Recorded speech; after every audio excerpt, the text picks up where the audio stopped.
Good morning बच्चों। अभी आपने देखा कि मैंने एक रबड़ बैंड को स्ट्रेच किया जिसकी खुद की एक लिमिट होगी। अगर मैं उस लिमिट से ज़्यादा उसको जोर लगाकर खींचता तो वो ब्रेक हो जाता। उसको हम क्या बोलेंगे? Elastic limit. इलास्टिक लिमिट का मतलब अगर फोर्स को इलास्टिक लिमिट से कम लगाते और फोर्स को रिमूव करने के बाद ऑब्जेक्ट अपनी पोजीशन पर वापस आ जाता, लेकिन अगर वो फोर्स इलास्टिक लिमिट से ऊपर होती तो उस ऑब्जेक्ट को ब्रेकडाउन होना था। उसी टॉपिक को आज हम class 9th chemistry chapter number 2 is matter around a sphere के अंदर को रिलेट करेंगे। आज के इस वीडियो में हम बात करेंगे कि कोई सॉल्यूट किसी सॉल्वेंट के अंदर कितने अमाउंट के अंदर मिक्स होगा।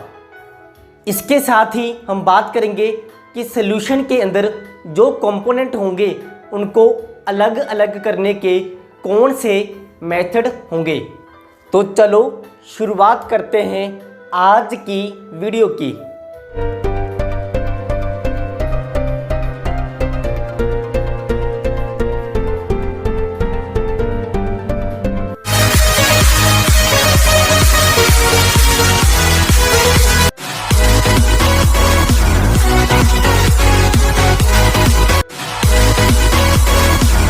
वीडियो की शुरुआत करेंगे टाइप ऑफ सॉल्यूशन के साथ। इसमें 3 टाइप के सॉल्यूशन होंगे: saturated, unsaturated and super saturated solution. 3 type के होंगे।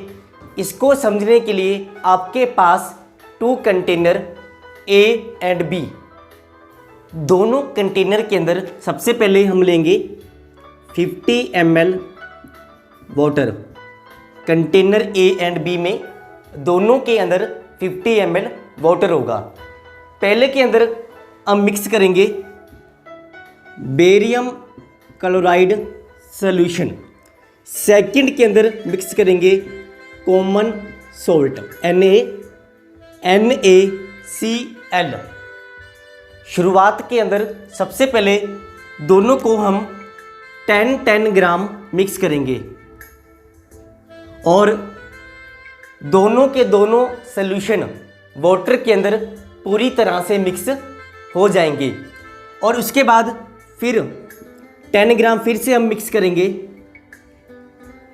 तो ऐसा करते करते उसकी एक मैक्सिमम लिमिट होगी कि उसके बाद मिक्स होना बंद हो जाएगा। जैसे इस रबड़ बैंड के अंदर एक लिमिट थी, उसी तरह से इस सॉल्यूशन के अंदर भी एक लिमिट होगी कि इससे ज़्यादा अमाउंट के अंदर सॉल्यूट मिक्स नहीं होगा। सॉल्यूशन के अंदर वो सॉल्यूट उस लिमिट से कम होगा तो क्या बोलेंगे? Unsaturated solution. मतलब उसके अंदर सॉल्यूट मिक्स होता रहेगा। जैसे ही वो उस लिमिट के पास पहुंचेगा तो बोलेंगे सैचुरेटेड, उससे कम और उससे ज़्यादा। अगर मैं इस कंटेनर के टेम्परेचर को 10 डिग्री इंक्रीज कर दूं, temperature of the container is increase by 10 degree Celsius, तो क्या होगा? उसमें थोड़ी अमाउंट के अंदर सॉल्यूट और मिक्स होगा। तो उस कंडीशन के अंदर क्या बोलेंगे? Super saturated solution. Solute mix होता रहे तो ये वाला होगा, मिक्स होना बंद हो जाए तो ये वाला होगा। अगर उसको हीट करके और ज़्यादा मिक्स किया जाए तो नंबर 3 वाला होगा। इस तरह से 3 टाइप के सॉल्यूशन होंगे। इसके बाद अगला topic solubility. Amount of solute which can be dissolved in 100 gram of solvent eight given temperature. Given temperature का मतलब टेम्परेचर पूरे प्रोसेस के अंदर सेम रहेगा। तो इसी बात को एग्जाम्पल के द्वारा समझेंगे। आपके पास 2 solution potassium chloride and potassium nitrate दोनों को कंपेयर करेंगे। सबसे पहले कंपेयर करेंगे 10 डिग्री सेल्सियस पर, तो इसकी सॉल्युबिलिटी होगी 35 और पोटेशियम नाइट्रेट की होगी 21। इसके बाद टेम्परेचर को 10 डिग्री इंक्रीज करेंगे और दोनों को कंपेयर करेंगे। पहली बात, टेम्परेचर को इंक्रीज करने से सॉल्युबिलिटी आल्सो इंक्रीज। अगर हम कंपेयर करें तो 40 डिग्री पे 40 डिग्री के ऊपर KCl 40 पे होगा और KNO3 62। उसके बाद 80 की बात करें, 40 से 54, 62 से 167, तो KNO3 के अंदर लार्ज चेंज होगा, क्योंकि सॉल्युबिलिटी कंपाउंड के नेचर के ऊपर भी डिपेंड करती है कि कौन सा कंपाउंड आपने लिया है। अभी हम बात करेंगे type of solution based on the size of solute, कि उसके अंदर डाले गए सॉल्यूट का कितना साइज होगा, उसके बेस पर टाइप ऑफ सॉल्यूशन। तो इसके बेस पर 3 टाइप के सॉल्यूशन होंगे, ट्रू, कोलॉइडल एंड सस्पेंशन। सबसे पहले हम बात करेंगे पार्टिकल साइज, कि इसके अंदर सॉल्यूट के पार्टिकल का साइज कितना होगा। सबसे पहले ट्रू के अंदर, इसके अंदर जो साइज होगा 1 नैनोमीटर से कम होगा। कोलॉइडल में 1 से लेकर 1000 नैनोमीटर के बीच में पार्टिकल का साइज होगा और सस्पेंशन में 1000 नैनोमीटर से साइज बड़ा होगा। 1 नैनोमीटर का मतलब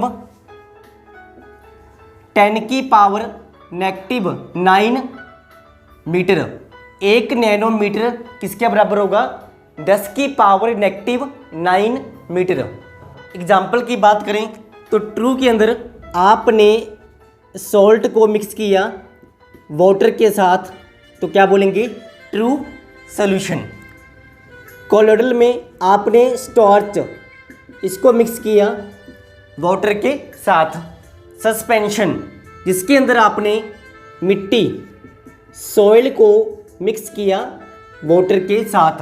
तो ये थे इसके एग्जाम्पल। इनके एक्सटर्नल अपीयरेंस की बात करें तो ट्रू के अंदर क्लियर होगा और साथ में होमोजीनियस, क्योंकि सॉल्ट नमक पानी में पूरी तरह से मिक्स हो जाएगा, उसको हम क्या बोलते हैं? Homogeneous, uniform composition. कोलॉइडल के अंदर भी मिक्स होगा होमोजीनियस, लेकिन सस्पेंशन के अंदर ओपेक। ओपेक मतलब जिसमें से लाइट पास ना हो। हेट्रोजीनियस मतलब नॉट यूनिफॉर्म कंपोजिशन।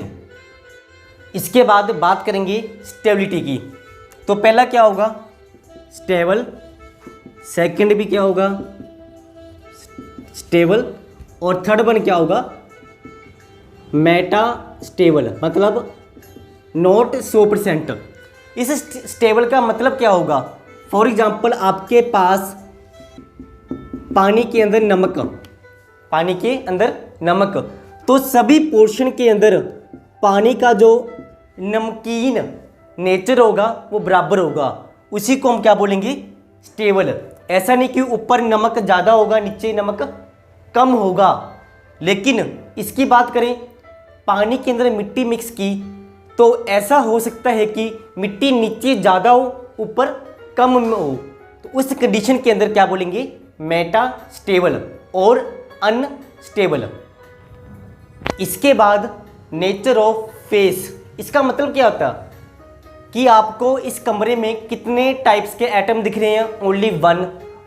सभी की सभी गैस के एटम होंगे। बात करें ट्रू के अंदर, उसके अंदर भी ओनली 1 टाइप्स के एटम दिखेंगे, लेकिन कोलॉइडल के अंदर 2 टाइप्स के एटम दिखेंगे with the help of microscope. उसी तरह से सस्पेंशन के अंदर भी 2 टाइप के फेस होंगे। उसके बाद विजिबिलिटी ऑफ पार्टिकल। पहले के अंदर पार्टिकल विजिबल नहीं होंगे, नॉट विजिबल। सेकेंड वन के अंदर नॉट विजिबल और इसमें विजिबल होंगे। हम इसको आंखों से भी देख सकते हैं। इसके बाद सेपरेशन बाय फिल्ट्रेशन, क्या इसको फिल्टर करना पॉसिबल है? नॉट, इसको फिल्टर नहीं कर पाएंगे। कोलोइडल को भी फिल्टर करना पॉसिबल नहीं होगा, लेकिन सस्पेंशन के अंदर फिल्ट्रेशन पॉसिबल होगा। उसके बाद इफेक्ट ऑफ ग्रेविटी, क्या ग्रेविटी से कोई इफेक्ट होगा? इसके ऊपर कोई इफेक्ट नहीं होगा, उसी तरह से इस पर भी नहीं होगा, लेकिन इसके एटम्स ग्रेविटी के साथ नीचे बैठने शुरू हो जाएंगे। इसके बाद लाइट पेनिट्रेशन, जब लाइट इसमें से पास करवाएंगे तो पहला कैसा होगा दिखने में? ट्रांसपेरेंट, सेकंड होगा ट्रांसलूसेंट, मतलब 50% लाइट पास होगी, और लास्ट वाला कैसा होगा? ओपेक, कि लाइट पास 1% भी नहीं होगी। टिंडल इफेक्ट, ट्रू के अंदर नहीं होगा, कोलोइडल के अंदर होगा, और सस्पेंशन में तो लाइट पास होती ही नहीं, तो इसके अंदर भी टिंडल इफेक्ट नहीं होगा। इसके बाद ब्रोनियन मूवमेंट, इसके अंदर होगी नहीं, इसमें होगी और इसमें नहीं होगी। ब्रोनियन मूवमेंट का मतलब कि एटम किसी भी डायरेक्शन की तरफ चले, उस मूवमेंट को हम क्या बोलते हैं? ब्रोनियन मूवमेंट, मतलब उसकी कोई एक डायरेक्शन नहीं होगी।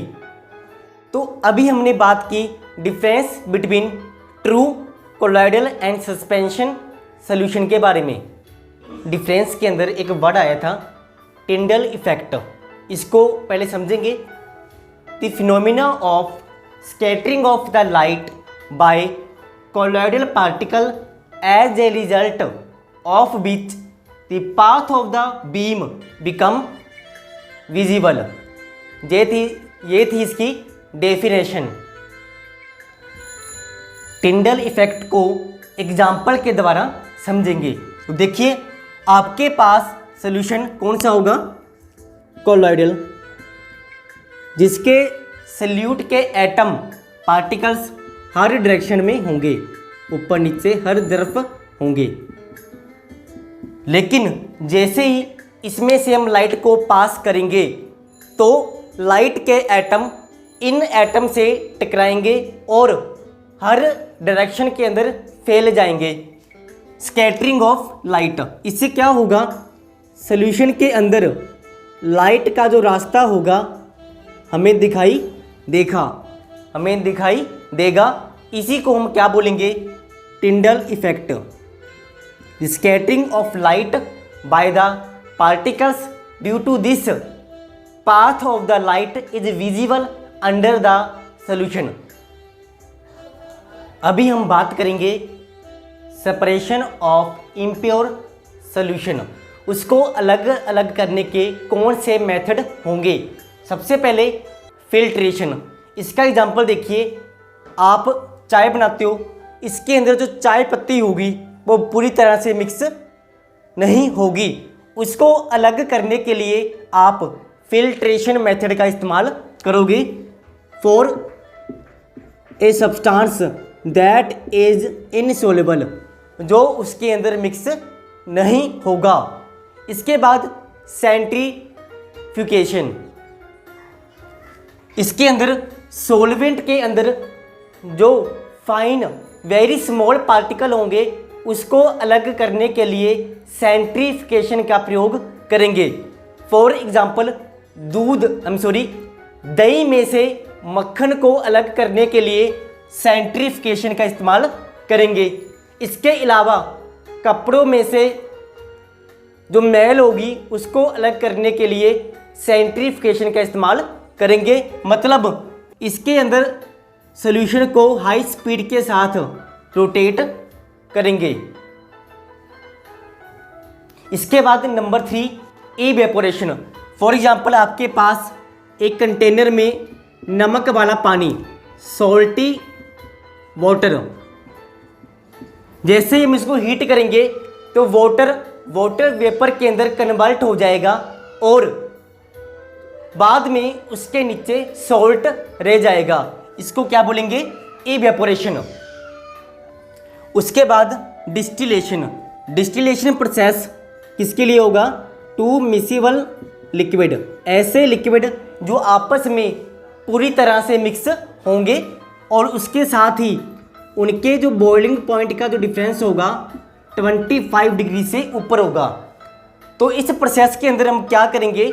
दोनों लिक्विड को एक साथ हीट करेंगे। जिसका बॉइलिंग पॉइंट कम होगा उसके वेपर बन जाएंगे और दूसरे लिक्विड को कंटेनर के अंदर रख लेंगे। इसके अंदर क्या होगा? आपके पास दो लिक्विड, जिसका बॉइलिंग पॉइंट कम होगा उसके वेपर बदल कर ऊपर चले जाएंगे। इसको हम बोलेंगे इवेपोरेशन। उसके बाद उसको हम ठंडा करेंगे।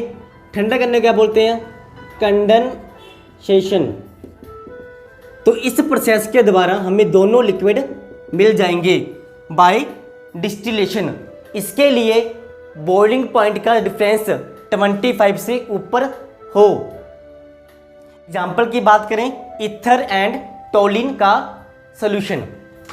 इसके बाद फ्रैक्शनल डिस्टिलेशन, जिसके अंदर दोनों लिक्विड आपस में मिक्स होंगे और उनके बॉइलिंग पॉइंट का जो डिफरेंस होगा 25 से कम होगा। बीपी का जो डिफरेंस होगा 25 से कम होगा। इसके एग्जाम्पल की बात करें तो मिथाइल अल्कोहल एंड साथ में एसीटोन इस प्रोसेस के द्वारा अलग अलग होंगे। इसके बाद सेपरेटिंग फनल, इसके लिए होगी जो लिक्विड आपस में पूरी तरह से मिक्स नहीं होंगे। For example oil and water दिखने में ऐसी होगी ये इस शेप की। तो क्या होगा? दोनों को इसमें मिक्स करेंगे और ऑयल ऊपर होगा और वाटर नीचे होगा। जैसे हम नीचे से ओपन करेंगे तो वाटर अलग हो जाएगा और ऑयल अलग हो जाएगा। इसके बाद बात करें सब्लिमेशन की। सब्लिमेशन के अंदर ऐसे दो सब्सटेंस अलग अलग होंगे जिनमें से एक सब्सटेंस सब्लिमेशन शो करेगा। फॉर एग्जांपल आपके पास हो अमोनियम क्लोराइड, तो कौन से प्रोसेस के द्वारा अलग होगा? सब्लिमेशन। इसके साथ हो कॉपर सल्फेट, तो इन दोनों में से अमोनियम क्लोराइड सब्लिमेशन शो करेगा। इसके बाद क्रोमेटोग्राफी का जो प्रिंसिपल होगा, प्रिंसिपल ऑफ एब्जॉर्प्शन। इसके अंदर क्या होगा? इंक में से जितने भी कलर होंगे उसको अलग अलग करेंगे by the process of the chromatography. Last process की बात करें मैग्नेटिक सेपरेशन। इसके अंदर मिट्टी में से Fe के एटम को अलग करने के लिए मैग्नेटिक सेपरेशन मेथड का प्रयोग करेंगे। तो आज का टॉपिक कंप्लीट हुआ। अगर वीडियो ठीक लगाओ, बढ़िया लगाओ, लाइक करें, शेयर करें। इसके साथ ही चैनल को सब्सक्राइब भी करें। धन्यवाद।